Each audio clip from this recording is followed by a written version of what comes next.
يا جماعة أنا هقول لكم حاجة هنا. العالم الروحي اليومين دول بيتحرك كتير. إيه اللي أقصده بكده؟ في معركة بين قوى النور وقوى الظلام. وهوريكم هنا بودكاست كانت فيه واحدة ست القسيسة جاكلين، أنا معرفهاش، كانت في بودكاست اسمه جي كاست، وأثناء ما كانت بتتكلم حصل حاجة خارقة للطبيعة.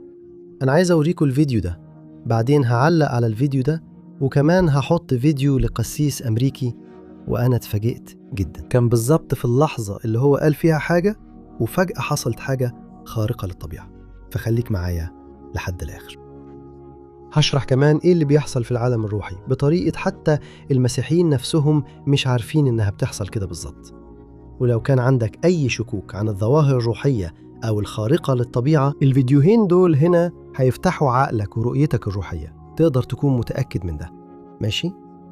قبل أي حاجة أنا بس بطلب منك تشترك في قناتي. دوس هنا على زر الاشتراك وفعل الجرس بتاع الإشعارات، لأن كل يوم عايز أساعدك في مشوارك مع ربنا. أنا بعمل صلاة الصبح وصلاة بالليل، ودائما بعد الظهر بنزل فيديوهات جديدة، كل حاجة ليها علاقة بالكتاب المقدس. ماشي؟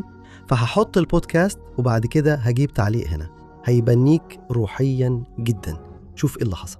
جوه بيتي الأسبوع ده وأنا بسيط أمي. طيب هرجع للموضوع تاني، ماشي؟ انتوا دايما بتخلوني أرجع عشان انتوا عارفين صح؟ ذاكرتي ضعيفة جدا.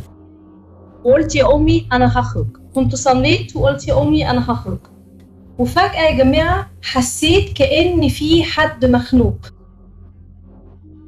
هعمل الصوت ده كأني بتخنق. أمي قالت لي إيه ده؟ الصوت عادي قوي. فقلت لها أكيد ده جار من الجيران. وأنا رايحة أوضة أمي في السفرة، الحيوان ده عمل 3 صرخات عالية قوي من الجنينة لحد السفرة. أمي قالت مين اللي نط جوه الأوضة؟ أيوة. ساعتها اضطريت أحط شنطتي وجسمي كله اتقشعر. حطيت شنطتي وقلت يا ماما ده مش جارنا. وأنا داخلة يا رافائيل ابدأ صلي. ماشي هفاكي صح؟ طيب صلي ماشي. ادعوا له رافائيل بجنب رافائيل، لا باسم يسوع اقعد هناك وساعدوه. ركز. طيب ايه اللي بيحصل صلي معاه كده. هو ايه اللي حصل؟ هو بيخليه يحس بتعب. يا جماعة احنا لازم نوقف باسم يسوع. ايه اللي حصل؟ يلا امين. يلا ناخد استراحة. ناخد استراحة. احنا هناخد استراحة دلوقتي يا جماعة عشان نعمل اللي ربنا بيطلب مننا نعمله. عرف. خلاص هنرجع تاني. هاي يا ويلو، تقدر توقف شوية كده؟ بصوا كده يا جماعة، حصل حاجة هناك. شايفين؟ في اللحظة دي ممكن تشوف هنا ما كانش متصنع، ما كانش تمثيل، كانت حاجة حقيقية حصلت. احنا مش قادرين نعرف بالظبط ايه اللي بيحصل ورا الكاميرا.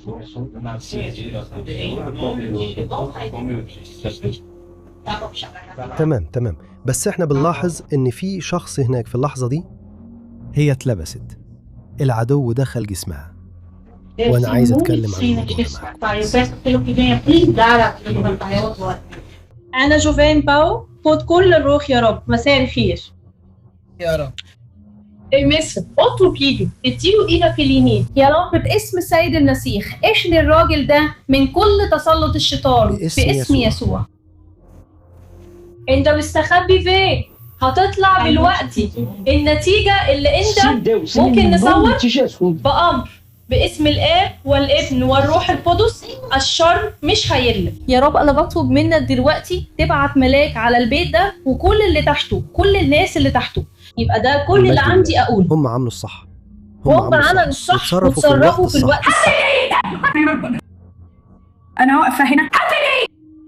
ابعت ملاك حارس، ملاك الفضل يحرسه في ليالي مصدومة وغرقانة في أي وجوه من الشيطان. باسم يسوع احنا بنبعد عنك الشر. لا، لازم احنا اللي نأمرك. اقع على الأرض دلوقتي باسم يسوع. أيا كنت باسم الرب يسوع ارجع من المكان اللي جيت منه. ماشي؟ ارجع للمكان اللي جيت منه باسم يسوع. لأننا هنا بنعلن إن على حياة رافائيل إن في الآب والابن والروح القدس دم يسوع عليه باسم يسوع. باسم يسوع، صح؟ دلوقتي شكرا. تمام يا رفاير. هو قليل الأدب جدا، أنا متأكدة إنه كان في الممر، وبعد الكلام ده معايا أنا هخلص عليه هنا. بصوا كده يا إخواتي. ماشي، انت نزلتي قلتلك، بس يلا نوقف الموضوع ده لأنه مش هينفع، مش هيمشي. خلاص سيبيه. بصوا كده يا إخواتي، هوقف الفيديو هنا عشان دلوقتي عايز أوريكم فيديو تاني، بس لقيت الموضوع ده مثير للاهتمام. سمعتوا هي قالت إيه؟ العدو كان وسوسة لي في دماغي هنا وقال لي إنه هيخلص على الولد ده. فوهي بتتكلم في البودكاست، الولد ده إحنا مش عارفين السبب ومش عارفين هو مين، وده مش مهم، وكمان كان كويس إنهم ما أظهروش صورته. بس العدو، هي بنفسها قالت العدو جريء، صح؟ خليك فاكر الكلمة دي. وبعدين هوريك دلوقتي فيديو لولد غالبا يكون قسيس كان بيبشر في الكنيسة. شوف ايه اللي حصل، وهحط لك الترجمة هنا عشان تعرف هو كان بيقول ايه. وبعد كده هلا هنا عن اللي حصل في خدمة يسوع لمحاولة منع عمل يسوع. ركز معايا. لازم نعرف ويكون عندنا الإجابة، ولازم نكون جاهزين ندي لكل واحد إجابة عن الرجاء المبارك اللي عندنا، إن يسوع جاي يختطفنا قبل الضيقة اللي مدتها 7 سنين اللي احنا على أعتابها. كل ركبة هتسجد.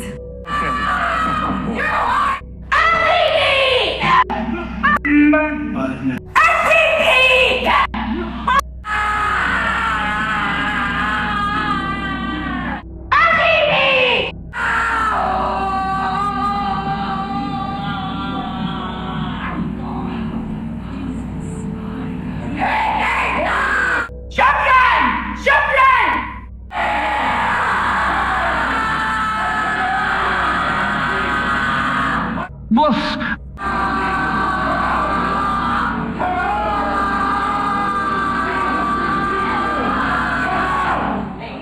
اخواتي ده جامد صح؟ هنا بيوريني ان القس كان بيبشر عن رجوع يسوع، وقال بصوا يسوع راجع ياخدنا قبل الضيقة العظيمة. ودي نقطة أنا مش عايز أدخل فيها في الفيديو ده. غالبا القس ده بيؤمن بفكرة ما قبل الضيقة الكبرى، بس بغض النظر إذا كنت بتؤمن بما قبل الضيقة أو وسط الضيقة أو ما بعد الضيقة، ده مش مهم. المهم إن يسوع هيرجع، صح؟ وفي الفيديوهين لاحظتوا تشابه. في الفيديو الأول القسيسة جاكلين كانت بتتكلم عن إزاي الشيطان بيشتغل، إزاي العدو بيجي ويحاول يعذب بيتنا وحياتنا، مش كده؟ وأثناء ما كانت بتكشف خطط الشيطان وطريقته في الشغل العدو، دخل في حياة الشاب ده. فهنا أنا لاحظت كده، وفي فيديو القسيس كان بيكشف عن رجوع يسوع وبيتكلم عن رجوع الرب، وبرضو الشيطان دخل جسم الست دي، والست دي ظهر عليها التلبس هناك. طبعا في اللحظة دي بيدي انطباع ان القسيس هو افتكر انها يمكن تكون سكرانة، يمكن تكون مجنونة او حاجة زي كده، مش عارف. هو حتى ضحك ضحكة صغيرة، يمكن ما كانش فاهم، بس اول ما فهم قال لا دي حالة مس شيطاني. راح هو والناس وابتدوا يطردوا الشيطان باسم يسوع. فأنا يا اخواتي لاحظت حاجة هنا، العدو ده جريء قوي. ليه؟ هو ما بيستأذنش قبل ما يدخل حياة الناس. في ناس كتير بتفكر كده، لا أنا عندي إيماني، عندي معتقدي، ومفيش حاجة وحشة هتحصل لي. يا أخواتي الكتاب المقدس واضح جدا، يا إما الروح القدس ساكن جواك، يا إما مكانك قلبك فاضي. والعدو هو جريء، مش بيخبط على الباب زي ما يسوع بيعمل. لأن الكتاب المقدس بيقول في سفر الرؤيا الإصحاح 3 العدد 20، يسوع قال ها أنا واقف على الباب وأقرع، لو حد فتح الباب هدخل وهتعشى معاه وهو معايا. يعني يسوع مؤدب، الروح القدس عمره ما هيجبر حد يعمل حاجة، هو بس بيقنع الشخص بالخطيئة والموت والدينونة، وده اللي قاله يسوع. لكن الشيطان لا، هو بيدخل بكل قوته يا إخواتي، وبيسبب الخراب وبيسبب الدمار. عارف لما تبص على عيلة وتحس إن كل يوم في قنبلة بتسمعها، خبر وحش، مصيبة، يعني الباب مفتوح والشيطان بيعمل الخراب. وطول ما فيش حد من جوه البيت يقف مع يسوع، الشر ده مش هيلاقي مقاومة. فاهم؟ بس الكتاب المقدس إدانا السلطة. يسوع قال ها أنا أعطيكم سلطان تدوس الحيات والعقارب، يعني علشان تدمر كل أشكال الشر. يمكن أنت اللي بتسمعني دلوقتي أنت عندك يسوع في حياتك. ده مش معناه إن العدو مش هيحاول يعطل حياتك. أكيد لو عندك الروح القدس في قلبك بقى بتاع ربنا. الشيطان ملوش إذن يدخل المكان اللي الروح القدس موجود فيه، لكن عقلك ممكن يسيطر عليه، ممكن يتلوث بأفكار كتير من العدو لو فضلت تديله مساحة وفرصة. ممكن يأثر على عقلك ويسيطر عليه بطريقة تخليك حتى تبقى مش في وعيك. وأنا هأثبت لك هنا من الكتاب المقدس إن ده حصل فعلا. فبس عشان نلخص ومش هاخد من وقتك كتير، هأديك مثال هنا عن يسوع. لما كان يسوع بيتجرب من إبليس هناك في الصحراء، فاكر؟ أول تجربة للمسيح هناك قبل ما يبدأ خدمته، إيه اللي حصل؟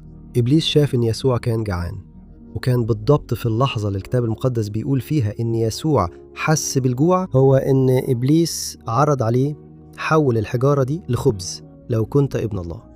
المثير للاهتمام يا إخوة إن قبلها بشوية ربنا كان قال إن يسوع هو ابنه. لما يسوع اتعمد السماء اتفتحت، الروح القدس نزل على المسيح وسمعوا صوت من السماء، ده ابن الحبيب اللي أنا راضي عنه. بس إبليس دايما بيحاول يبدل الحقيقة، يعني يحولها لكذبة. وفي اللحظة دي إبليس قال لو كنت ابن الله خلي الحجارة دي تتحول لخبز. بس اللي أنا عايز أقوله عن التجربة التانية، الكتاب المقدس بيقول إن إبليس خد يسوع على جبل عالي وراه كل الممالك ومجدهم كلهم، كل ممالك ومجد العالم ده، وقال له لو سجدت ليا وعبدتني هديك كل الحاجات دي. عارف إبليس كان عايز يقول إيه؟ عارف كان يقصد إيه؟ بص، أنت مش محتاج تروح للصليب، لأن إبليس كان عارف إن يسوع جه علشان كده.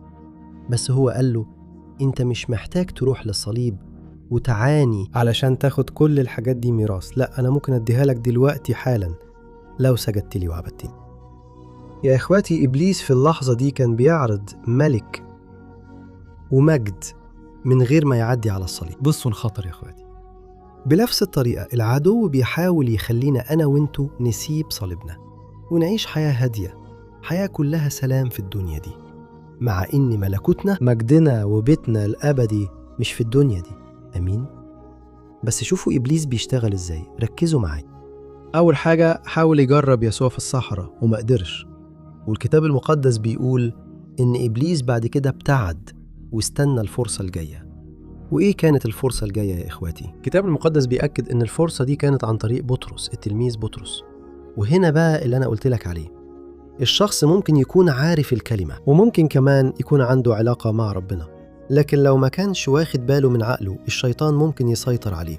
وساعتها يسوع قال للتلاميذ بصوا، أنا رايح للصليب وأنا هعاني كتير على أيدين المتدينين وأنا هموت على الصليب ده. في اللحظة دي يسوع لف للمعلم وقال يا معلم، مستحيل تروح للصليب، أنا مش هسمح، لأني هحميك، مش هسمح إن ده يحصل. وفي اللحظة دي الكتاب المقدس بيقول إن يسوع لف لبطرس وقال له ابعد عني يا شيطان، أنت ما تعرفش حاجات ربنا، أنت بس تعرف حاجات البشر.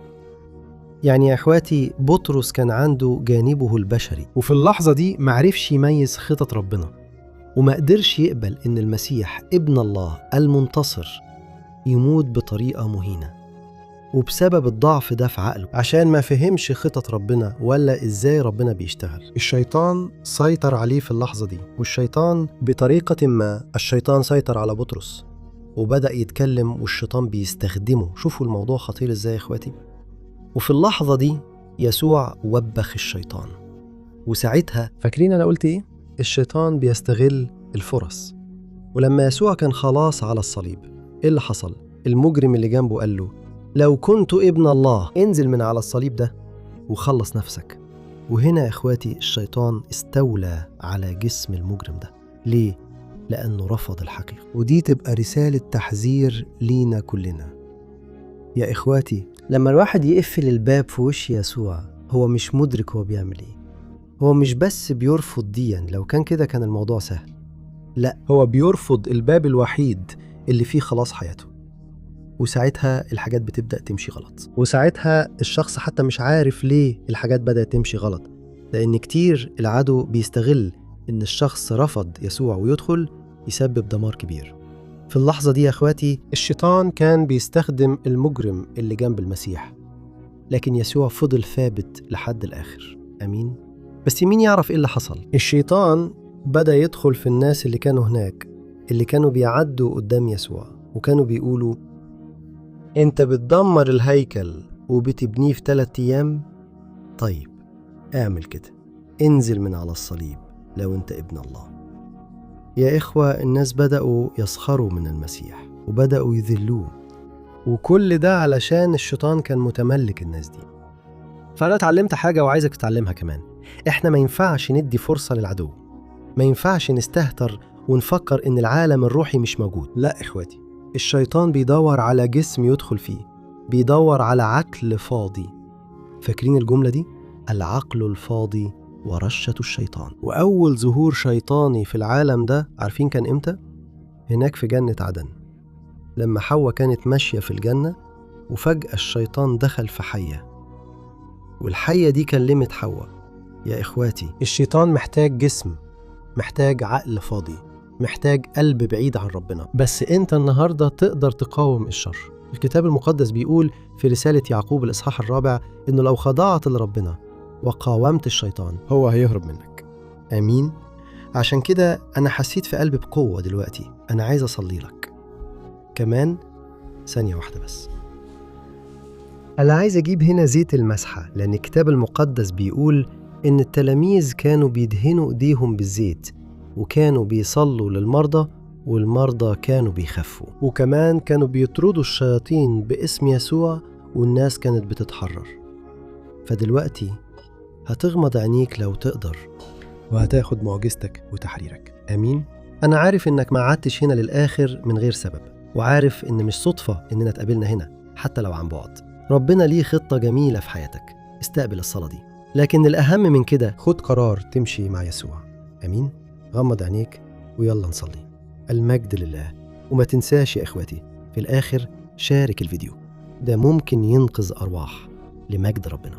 يلا نصلي. يا رب، يا إلهي ويا أبوي، أنا واقف قدامك في حضورك الرائع والمقدس. يا أبوي، أنا بشكرك على الشخص اللي بيسمعني دلوقتي، الراجل ده والست دي. يا رب، أنا معرفش حياته، أنا معرفش هما مروا بإيه الفترة اللي فاتت، بس أنا عارف إن في ناس كتير هنا بيسمعوني يا أبوي فعلا بيمروا بضيق شديد بسبب ضغوط شيطانية باسم يسوع. يا رب، في اللحظة دي أنا بستخدم سلطان اسمك يا يسوع، وبطرد كل شر ضد الشخص ده دلوقتي. أنا بأمر كل روح شريرة حاولت تأذي الرجل ده أو الست دي إنها تمشي. أنا بنتهر كل عمل للشيطان ضد العيلة اللي بيسبب خلافات، خناقات، مناقشات، وبيسبب اكتئاب في البيت ده. أنا بنتهر كل شيطان ساكن في الناس دي، اللي ساكن في الأوض دي، في الأماكن دي اللي ما فيهاش وجود للروح القدس. أنا بنتهر باسم يسوع كل شر يخرج، كل شر عذب عقل الشخص ده بأفكار عن الموت، كل روح موت أنا بنتهرها باسم يسوع. يا شيطان اطلع برا، انت ملكش سلطان على البيت ده ولا على العيلة دي، انت ملكش سلطان على الناس اللي بيسمعوني دلوقتي. شيل ايدك عن الناس دي دلوقتي باسم يسوع. يا رب يا أبوي، أنا بطلب منك احمينا يا رب بملائكتك وبحمايتك، علشان نكون مستخبيين في ظل جناحيك. احنا عايزين يا يسوع نجدد العهد دلوقتي. الشخص ده بيتصالح معاك، بيرجع لك يا أبوي. يا رب اقبلها دلوقتي يا رب، هي بتطلب المغفرة عن خطاياها. يا يسوع اكتب اسمها في سفر الحياة، اكتب اسم الشخص ده في كتابك يا يسوع، وخلي الشخص ده يكون ملكك وحدك. هاليلويا. يا إلهي ويا أبوي، الرسالة دي النهاردة توصل لأكبر عدد من الناس. يا رب حرر أرواح من سلطان الظلمة وخلي اسمك يتمجد. يا أبوي ألبسنا سلاحك الكامل، وخلي الناس اللي سمعاني دلوقتي ياخدوا قرار إنهم ما يسيبوش فرصة للشيطان تاني. خليهم يتمسكوا بالخلاص الأبدي وبدم يسوع اللي بينظفهم من كل خطية. يا رب في اللحظة دي خلي زيت المسحة يكسر كل نير، وخلي قوة الشيطان تقع دلوقتي باسم يسوع، وخلي الشخص ده يحس يا أبوي في جسمه وفي عقله بقوة الروح القدس. يا يسوع أنا بشكرك على اللحظة دي، وبطلب منك خليك مع كل واحد فينا لكرامة ومجد اسمك. احنا تحررنا بالإيمان، واحنا بنتمسك بكل وعودك باسم يسوع. أنا بصلي وبشكرك من دلوقتي، آمين. المجد لله. هللويا.